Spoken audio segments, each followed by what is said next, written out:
açıklamayın bir sessizlik. Sesimi duyan var mı? Kardeşim Allah'ın arkada.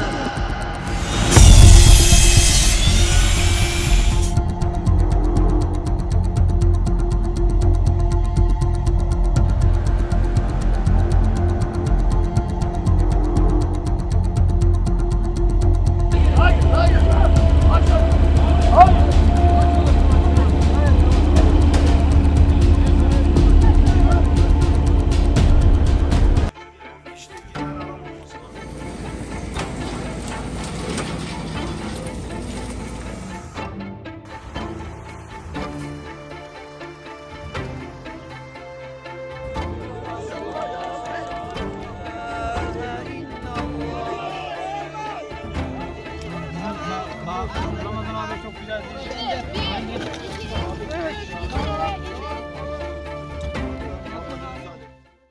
Assalamualaikum warahmatullahi wabarakatuh, my dear brothers and sisters. We are in Elbistan, district of Kahramanmaraş.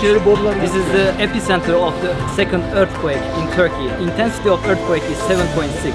Unfortunately, 500 buildings was collapsed, the rest of them taking high damage. People are living inside in the tents. As you can see, the crowd, we are registering their needs and we are giving them to here food supplies, fresh fruit and vegetables.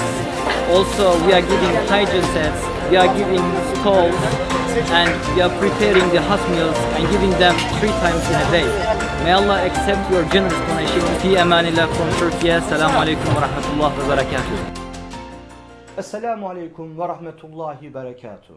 As a Khairat Aid, we would like to thank Rahmatel Alemin Foundation for their generous support for the earthquake victims in Turkey and Syria. This great support means a lot for the people in the earthquake region.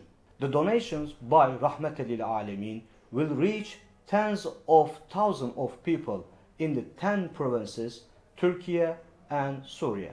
We thank again the directors, workers, volunteers, and the donors of Rahmatel Alemin Foundation in Singapore.